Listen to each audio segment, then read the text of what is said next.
सभी आशा करती हूँ कि बहुत अच्छे होंगे और खूब मन लगा के पढ़ रहे होंगे। तो यदि आपने इस साल फॉर्म भरा है, आपने इस साल कोई भी एग्जाम देने की इच्छा करी है, तो आप ऐसा क्या करें कि आप इस एग्जाम में निकल जाएं। करना आपको ही है, कोई और कुछ नहीं कर सकता है। बस बाकी लोग आपको रास्ता दिखा सकते हैं और जो भी मेहनत करनी है वह सब आपको ही करनी है। जैसे कि मैं क्या करती हूँ, मैं सिर्फ आपको अपने अनुभव बता सकती हूँ और आपको मोटिवेट करने का माध्यम बन सकती हूँ, लेकिन आपको ही करना है। आपको इस बार कोई भी रिस्क नहीं लेना है कि आप कहीं डिस्क्वालीफाई हो जाएं। आपको ज्यादा से ज्यादा समय अपने लिए देना होगा। आपको क्या करना है कि आपको जब भी पढ़ने के लिए बैठना है, तो जो भी टॉपिक आपको कठिन लग रहा है, जो भी टॉपिक आप पढ़ने के लिए लेकर बैठे हैं, माना कि आपको कठिन लग सकता है, आसान नहीं हो सकता है, आपके माइंड में बहुत सी चीजें आ रही होंगी कि ये टॉपिक तो बहुत कठिन है, मैं कैसे पढ़ूंगी। तो भाई आपको मन में ये बिल्कुल भी नहीं बिठाना है कि ये चलो इसको छोड़ देते हैं। ऐसा आपको बिल्कुल भी नहीं सोचना है, क्योंकि भाई वो करना है तो करना है। ये प्रश्न वहीं से आने वाले होंगे और यदि प्रश्न वहीं से आ जाएगा तो आप क्या करेंगे। इसलिए अपने मन को समझाइए कि भाई करना तो है ही, चाहे उसको आसान करके करें या उसको कठिन समझ के करें। तो जब चीजों को करना ही है तो उसको आसान समझिए।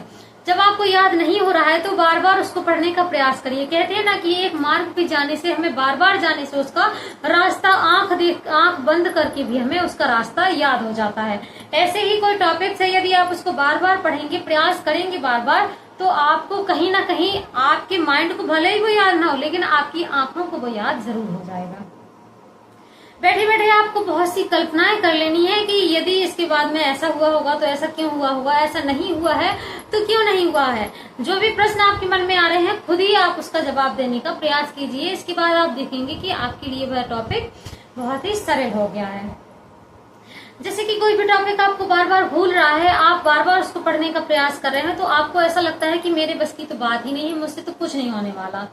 अपने आप को कभी भी आपको कोसना नहीं है। कोई भी टॉपिक कठिन लग रहा है तो आपको अपने मन में कल्पनाएं करनी है कि क्या ऐसा है जो आपसे नहीं हो सकता है। आप हर चीज को साधारण बनाने का प्रयास करिए। आप मन में कल्पनाएं करिए। जैसे कि कई बार आप लोगों से कोई चीजें नहीं हो रही है, जैसे कि हिंदी में ही रचनाएं होती हैं, वो याद नहीं होती हैं, तो मैं क्या करती हूँ कि मैं अपने मानसिक ट्रिक लगाती हूँ, मैं अपनी ट्रिक यूज करती हूँ। मैं किताबी कीड़ा नहीं बनती हूँ, मैं उसे अपने माध्यम से व्यक्त करना चाहती हूँ। जब मुझे याद नहीं हो रहा है, तो जैसे कि कोई छोटी की मात्रा वाले हो गए, कोई बड़ी की मात्रा वाले, कोई गाने के सॉन्ग हो गए, मैं उन पर ये ट्रिक बना लेती हूँ। जैसे कि कोई भी ऐसी युक्ति हो गई कि जो एक लाइन में आ जाए और काफी चीजों को समेटे हुए हो। जैसे कि एग्जाम्पल के लिए मैंने वो याद किए थे, जैसे कि मुझे याद नहीं हो रहे थे तार सप्तक के कवि, तार सप्तक के जो 7 कवि होते हैं, मुझे याद नहीं हो रहे थे, तो उसे मैंने कैसे ट्रिक बना के याद किया था। हरि भवानी शकुन करे शेर नरे रघुधर्म में।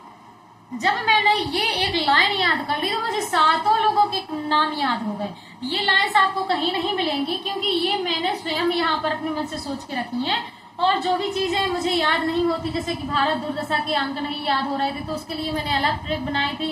अंधेर नगरी नाटक है, उसके मुझे अंक याद नहीं हो रहे थे, तो मैंने उसको साधारण करने के लिए उसकी भी अलग ट्रिक बनाई थी। तो यदि जो आप हिंदी से रिलेटेड है और आपको जो भी टॉपिक याद नहीं हो रहा है, तो आप मुझसे सजेशन ले सकते हैं कि उसको आसान कैसे करें। आपको सिर्फ ये ध्यान रखना है कि अपने कठिन लगने वाले टॉपिक को आपको स्वयं ही आसान करना होगा। जैसे कि आपकी जिंदगी में आई हुई कठिनाइयों को और कोई नहीं हल कर सकता, वैसे आप ही उसको हल कर सकते हैं। तो वैसे ही आपकी जिंदगी में आई हुई ये कठिनाई भी है कि आपको इस बार एग्जाम क्वालिफाई करना ही है तो करना है। इस बार आपके हाथ में निराशा नहीं आनी चाहिए। इस बार आपको एक चीज अपनी पक्की करनी है, तो कैसे भी करके कुछ भी करना पड़े, एग्जाम आपको क्वालिफाई करना ही है। कोई भी टॉपिक आपके लिए जब तक कठिन है, जब तक आप उसे कठिन मानते हो, और जिस वक्त आप उसे सरल समझना शुरू कर देंगे, उस वक्त वो टॉपिक भी आपके लिए बहुत ही साधारण सा हो जाएगा। तो सभी लोगों से यही गुजारिश है कि आपको जो भी कठिन लग रहा है, आपके मार्ग में जो भी बाधाएं आ रही हैं, उनसे निपटने का आप हौसला बढ़ाइए, साहस बढ़ाइए, और हर चीज को अपने नजरिए से देखना शुरू कीजिए। आपको किताबी नजरिए से देखना अब बंद करना है, क्योंकि किताबी नजरिए से तो आप लोग बहुत देख चुके हैं। किताब पढ़ना जरूरी है, किताब को पढ़ना जरूरी है, लेकिन उसमें अपना नजरिया डालना उससे भी ज्यादा जरूरी है। किसी किसी के पास में होता है कि भाई बहुत सी चीजें आ आसानी से मिल जाती हैं और किसी किसी को बहुत सी चीजें बड़ी कठिनाइयों से याद होती हैं। तो अपने अपने मेमोरी की बात है, सबके पास मेमोरी बराबर है, लेकिन कौन कितना यूज करता है ये उस व्यक्ति के ऊपर डिपेंड रहता है। तो भाई मार्ग में बाधाएं आएंगी, बाधाएं आपको रोकने का प्रयास करेंगी, पर आपको रुकना नहीं है। आपको बार बार उठ के खड़े होना है और इन कठिनाइयों से संभलना सीखना होगा। आज के लिए इतना ही, मिलते हैं अगली मोटिवेशनल वीडियो में। ये वीडियो आपको कैसी लगी मुझे कमेंट बॉक्स में कमेंट करके जरूर बताइएगा। और यदि आपको चैनल ने अभी तक सब्सक्राइब नहीं किया है तो चैनल को आप सब्सक्राइब जरूर करें, बेल आइकन को दबा दीजिए ताकि आपके पास हर वीडियो का नोटिफिकेशन सबसे पहले पहुंच जाए।